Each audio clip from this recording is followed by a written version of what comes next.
Recently, organizations like JP Morgan, Amazon, FIFA, Toyota, banking giants out of Japan, hell, even the state of California's DMV have announced that they are going on chain and they're choosing Avalanche. Avalanche was a little bit off my radar screen. So why? Why are a lot of organizations choosing to build on Avalanche as compared to other blockchains? That is the question that I asked and kicked off my initial research about what is really making Avalanche potentially more attractive than other native blockchains or layer 2s out there.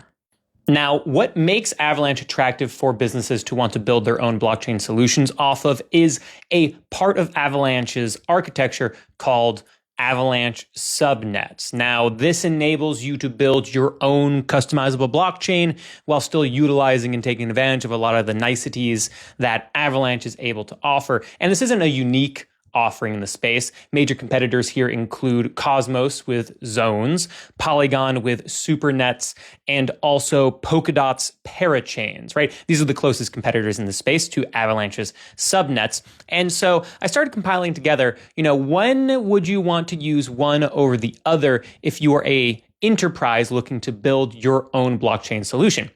And you would choose Avalanche if you were really wanting to build enterprise applications that needed compliance, speed, and control. You would choose Cosmos, Zones, or Polkadot parachains if you wanted cross-chain, DeFi, or decentralized applications that could work on multiple chains that have that interoperability. And you'd probably choose Polygon supernets if your biggest concern was getting quick and easy access to Ethereum and with having moderate levels of customizability. So if you're an enterprise like JP Morgan's, your FIFAs, your Toyotas, your state of California DMVs and other institutions, if you aren't really too concerned with interoperability or just getting really access to the Ethereum ecosystem and you just want to kind of build your own thing, it looks like Avalanche subnets is the clear winner here. Now let's break this down in more detail as to why.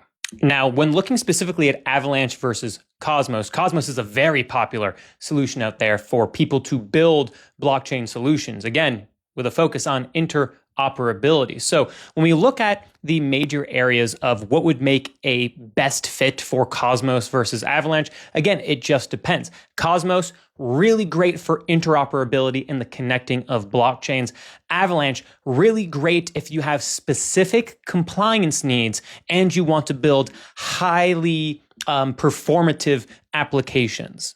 Now, let's say you're a developer and you're thinking about Avalanche subnets versus Polygon supernets. If you are interested in having really fast deployment times, you're probably going to go with Polygon supernets. It has a really easy setup with EVM compatibility. You're right on Ethereum where all the money and a ton of users are.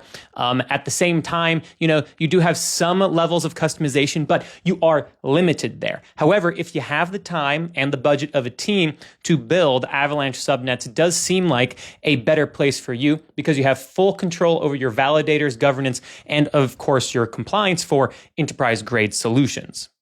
And the first solution out there where I at least first started hearing about people being able to use a large blockchain's infrastructure to build their own blockchain, it was Cosmos, but also Polkadot right about at the same time. So if you're looking at the two here, again, it's the question of do you want that interoperability? You could go to Polkadot or you could go to Cosmos. Personally, I think it makes more sense going to Cosmos given what I've heard. But if you want to work on Avalanche and you're thinking about the two, then you would choose Avalanche because you have no slot auction, meaning that it's open to all builders and there's no limitation to people building on Avalanche in any way, shape, or form. Anyone can come and build. And again, it's being able to build highly customizable, highly performative, customized applications for your business. And as a bonus, I wanted to compare Avalanche to the other portions of the Ethereum ecosystem. So I started taking a look at Avalanche subnets just versus using Arbitrum and Optimism. And if your main focus is you just want to get into DeFi, Arbitrum and Optimism are for you. If you just want to get into the Ethereum ecosystem and kind of spin stuff up a little bit quickly, or this is more quickly, it looks like Arbitrum and Optimism are for you. However, if you want full control over the infrastructure, the governance, you want to highly customize your environment, if you want more real-time information for things like gaming use cases, then Avalanche certainly seems to be a home for you if you are a developer looking to build in this space. And it certainly seems to be why. Organizations like FIFA, Toyota, Franklin Templeton, JP Morgan, AWS, which is Amazon, SMBC, which is banking giant in Japan, and also the state of California's DMV have been choosing to build on Avalanche. It'll be very interesting to see if this trend continues because it certainly seems to be picking up steam.